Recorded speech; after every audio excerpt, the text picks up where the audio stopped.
일상 풍경, 생각할수록 슬퍼지는 것들로 들어가 볼게요. 주변 사람들이 넷플릭스 폭삭 소가수다를 보고 나서 울었다는 얘기를 저한테 하더라고요. 저도요. 저 친구들이 1화 12분부터 울었대요. 그만큼 흡입력이 있고 사람들이 이걸 보고 눈물, 콧물 아니면 내 아, 마음에 있는 응어리를 다 이렇게 해소한 그런 감정을 많이 느꼈나 봐요. 네. 그래서 저도 보진 않았지만 네네. 우리 사이에서도 조금 이런 잔잔한 감정을 가진 얘기를 해보면 좋을 것 같아서 음, 오늘 준비했고, 하영님은 혹시 어떤 콘텐츠를 보고 좀 슬픔을 느끼거나 아니면 울었거나 이런 적이 있을까요? 저도 아무래도 드라마, 영화가 좀 우리 일상 이야기를 조금 더 각색해서 만든 거기 때문에 드라마, 영화 보고 많이 우는 편인 것 같아요. 영화 중에는 기억 남는 게 있을까요? 이 영화가 진짜 네. 눈물 버튼을 만드는 영화다. 영화. 어바웃 타임 너무 명작이죠.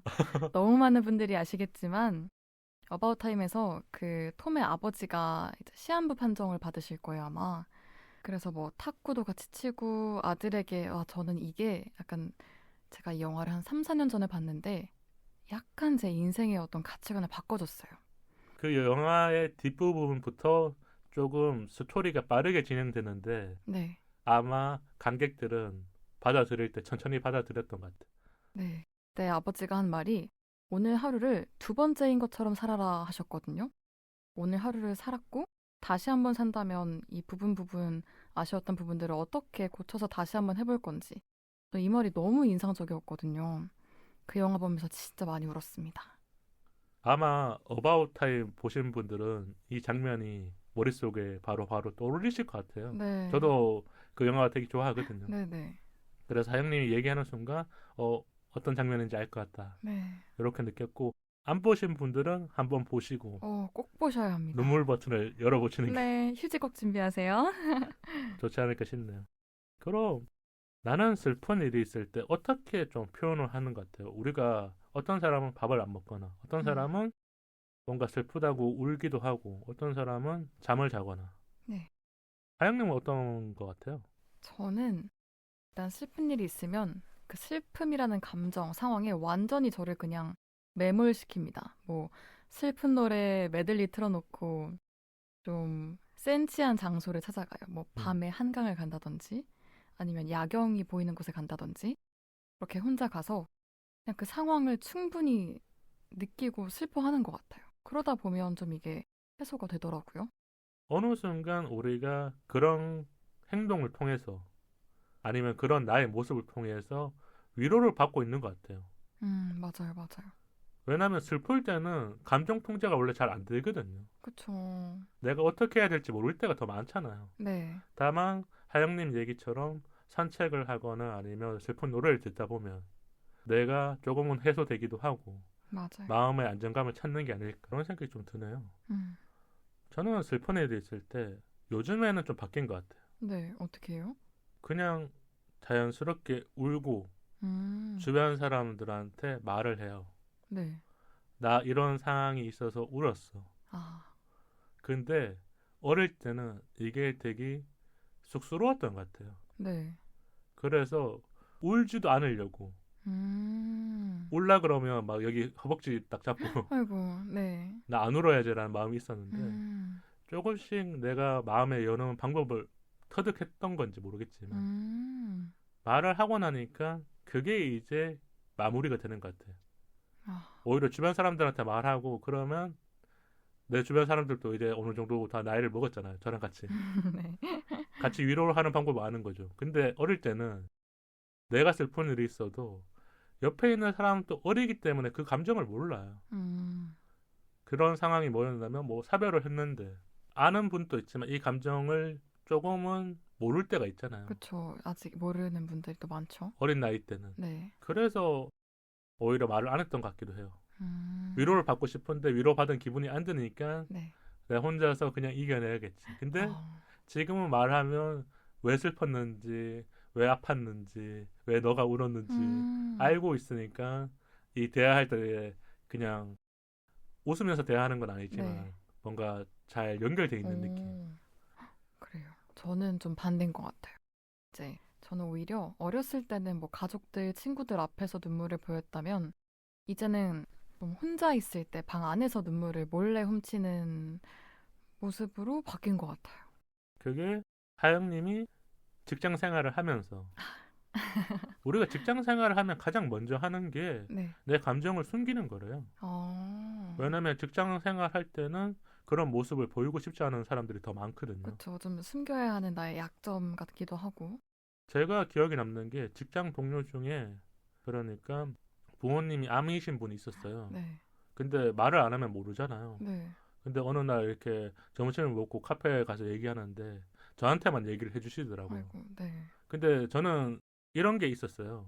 그분이 일할 때 되게 힘들어 보였었어요. 이런 상황인지 모르고. 네. 근데 얘기를 듣고 나니까 이제 퍼즐이 맞춰지지. 아, 왜 힘들어 보였는지 알 것 알겠다. 같은데 나한테 말해줘서 되게 고마운 거. 너무 고마울 것 같아요, 그때. 그래서 제가 뒤에서 계속 많이 챙겨드렸죠. 정말요? 너무 잘하셨네요. 왜냐면 이게 회사 사람들한테 말하기 쉽지 않은 게 그쵸. 제가 한번 겪은 게 뭔지 아세요? 뭐를? 저는 회사 사람들한테 한번 말한 적이 있었어요. 네. 그러니까 뭐 안타까운 사고가 있어서. 네. 근데 뭐 제가 회사 사람들이 다 T는 아닌 것 같은데 네. 나는 계속 슬픈데 네. 계속 일을 시키니까 아, 괴리감이 계속 드는 거야. 네. 그래서 솔직하게 말한 거죠. 참다가 말하거든요. 저는 제가 진짜 불의의 사고가 있어서 얘기하는 건데. 네. 그래서 회사에서 그때 울었는데 모든 사람들이 다 알게 됐음에도 불구하고 오히려 이 괴리감이 드니까 다음에는 이거 말하지 말아야지. 네. 이거는 내가 어쩔 수 없이 어릴 때니까 그때 터져 나온 거지만 나이가 들고 나서는 이런 모습은 누군가 봤었을 때는 그냥 타인일 수도 있겠구나. 같은 직장 동료지만 뭐 그래도 그 중에서 좋은 분들은 네. 책상에다가 간식이라든지 짧게 메모를 적어 주면서 이렇게 위로를 해줬지만 네. 제가 어린 마음에 더 상처를 받았던 것 같아요. 저 어린 마음에 서운할 수도 있고. 그래서 이렇게 얘기를 들었던 것 같고 지금은 아무렇지 않아요. 다행입니다. 다 옛날 얘기니까요. 네. 우리가 슬픔을 받아들이는 태도가 진짜 중요하잖아요. 네, 맞죠. 뭐 아까 제가 얘기한 것처럼 누군가 하늘나라로 떠난다거나 네. 아니면 20대 분들이 많이 겪는 게 이별. 음, 이별도 큰 슬픔이거든요. 굉장히 큰 슬픔이죠. 그리고 뭐 상처라든지 옛날 생각, 트라우마 같은 경우 아니면 누군가는 아파서 네. 아픈데 이 병이 낫지 않는 것 같은 아, 지속적으로 오래 가는 병들이 있잖아요. 네. 그랬었을 때는 그 우울감이라든지 슬픔이 오래 가는 거니까. 네. 하영님은 혹시 뭐 안 좋은 일이 있거나 이랬었을 때 어떻게 조금 이렇게 태도를 하시는 편이에요? 사실 슬픔을 잘 이겨내는 방법은 저는 모르는 것 같아요. 그걸 안다면 정말 인생을 오래오래 살아도 과연 그걸 알 수 있을까 싶고요. 다만 슬픔 자체를 잘 이겨내는 방법보다는 저는 회복 탄력성이 좀 빠른 편이라 그 이후에 어떻게 잘 일상으로 돌아오고 평소의 리듬을 회복하는지 그걸 아는 게 조금 더 중요하지 않나라고 생각을 하는데 그게 우리가 마음이 치유되는 과정이잖아요. 네. 그걸 벌써 아셨나요? 지금 하영님이 어리신 편이거든요. 저는 일단 과거미화가 되게 잘 돼요. 좋은 기억들을 더 많이 간직하시는 편이군요. 네, 근데 그걸 애써서 그렇게 하려는 게 아니라 원래 좀 단순한 성격인 건가 싶기도 한데 좋았던 것들만 남고 좀 안 좋았던 기억, 슬픈 기억, 화났던 기억은 되게 금세 휘발이 돼요. 그래서 좀 회복 탄력도 빠른 것 같고 금방 또 평소의 흐름을 되찾는 것 같아요. 오히려 내가 일상으로 돌아오는 방법을 더 빠르게 알게 된 거네요. 네, 근데 이 방법을 설명하기는 되게 쉽지 않아요. 어려워요. 근데 이거를 이제 저는 의식하지 않고 어떻게 그렇게 성격적으로 됐지만 청취자 여러분들도 그거를 의식을 하면 더 잘 될 수도 있을 것 같아요. 뭐 좋았던 것들만 생각을 하고 이제 나빴던 기억이나 슬픈 일은 곱씹으면 계속 남아있을 테니까 훌훌 털어버리는 걸 의식적으로 하면 좀 더 빨리 되찾을 수 있지 않을까 생각을 합니다. 그게 아마 구분을 해야 되는 것 같아요. 나이가 좀 들면 우리가 회사 생활도 해야 되고 네. 계속 사람들을 만나야 되잖아요. 그렇죠. 어릴 때는 슬픔에 빠지면 집에서 안 나가면 되거든요. 맞아요. 다만 지금은 아니잖아요. 네. 내일 해야 될 일이 있고 이번 주에 해야 될 일이 있고 네. 그렇기 때문에 조금 더 빨리 돌아와서 주변 사람들한테 걱정 끼치지 않는 마음. 음. 원래 힘든 일 있으면 다들 무슨 말을 가장 많이 하는지 아세요? 뭐라고 할까요? 밥 먹었어? 어. 밥 안 먹을까 봐 밥 챙겨 먹으라는 말 많이 네. 하잖아요. 네. 어른들이. 네. 그래서 그게 아마 밥이라는 건 우리가 매일 먹어야 되는 거니까. 네. 그 말 안에 다양한 의미가 담겨 있겠지만 맞아요. 그 말을 들었었을 때 내가 위안도 되고 네. 밥 먹고 조금 힘내봐야지 네. 이런 마음이 들었거든요. 저는. 맞아요. 생각보다 주변에 제 끼니 걱정해주는 친구들이 되게 고마워요. 잘 안 드시나 봐요. 잘 먹는데 이제 좀 무슨 일이 있을 때 음. 밥 먹었어?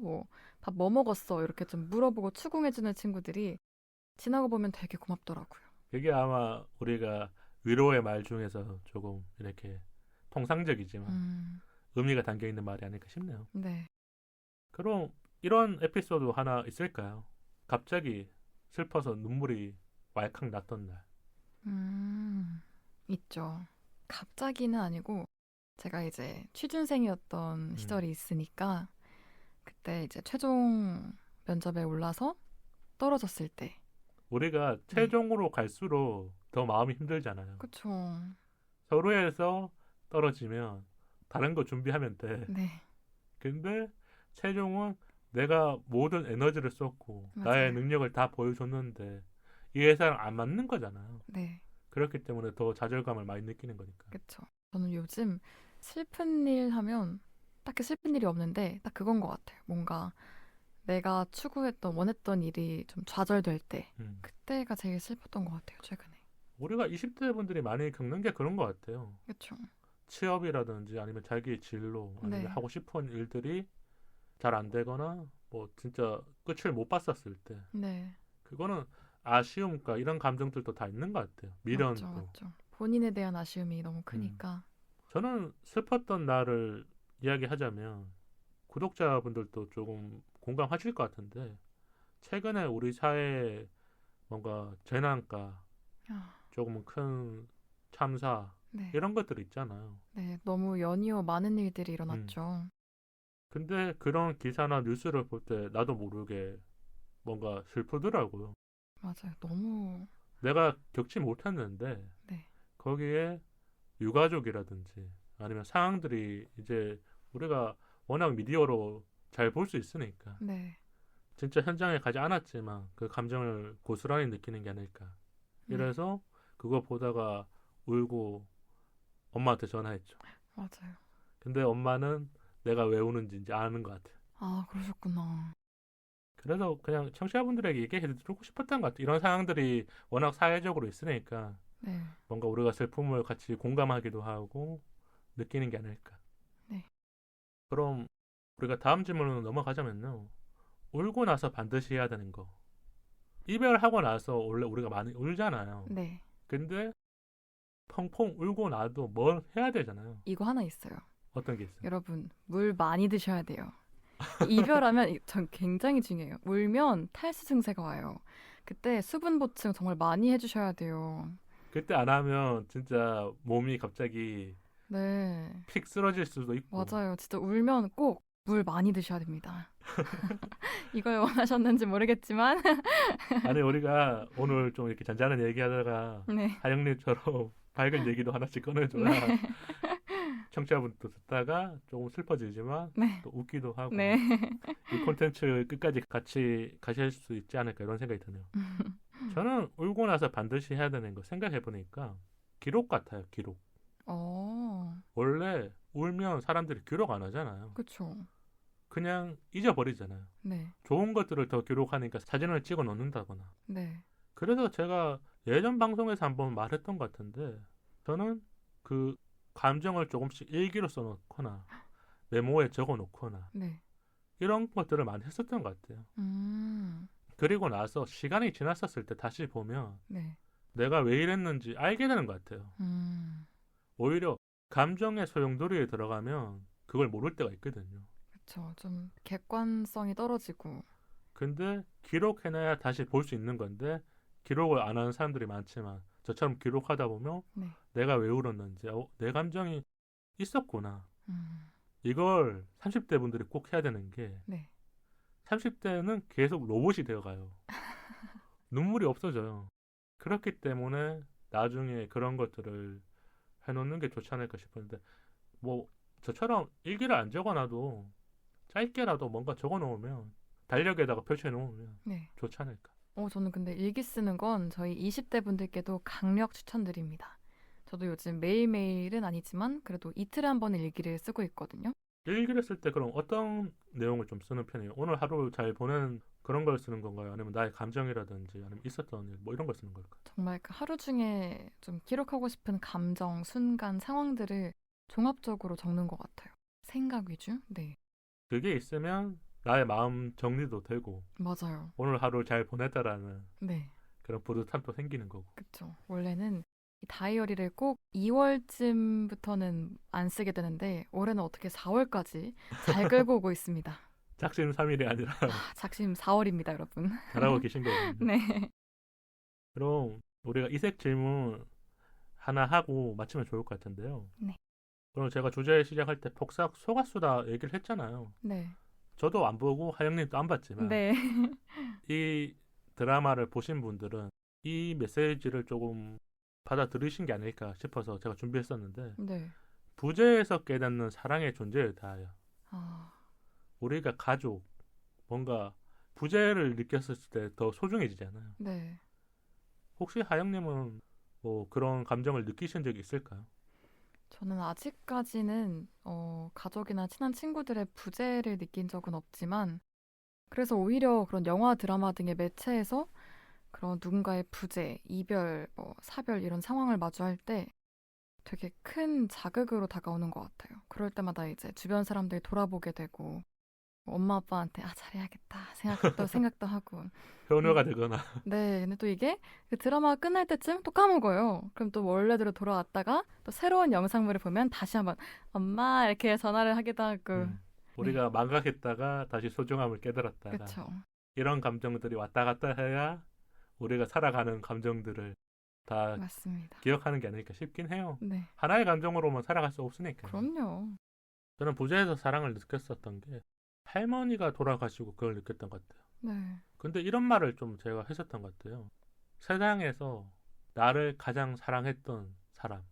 부모님도 계시지만 네. 어렸었을 때 부모님은 잔소리도 하고 혼도 내고 사랑도 주시지만 할머니는 아니거든요. 네, 항상 사랑만 주시는 거잖아. 네. 그러니까 유일하게 사랑만 더 많이 주셨던 분이 떠나니까 내가 슬픔을 많이 느꼈고 그때 한 달 정도 그 슬픔이 계속 있었던 것 같아요. 네, 저는 지금 듣는 청취자분들이 뭔가 할머니, 할아버지, 부모님한테 잘하시면서 이 부재를 느끼기 전에 전화 한 번 더 드리고 맞아요. 밥 잘 먹고 있습니다. 이렇게 인사를 드리는 게 좋지 않을까 싶어서 오늘 이렇게 마무리를 짓고 싶었고요. 사장님 오늘 1시간 좀 넘게 대화를 나눴는데 어떠셨어요?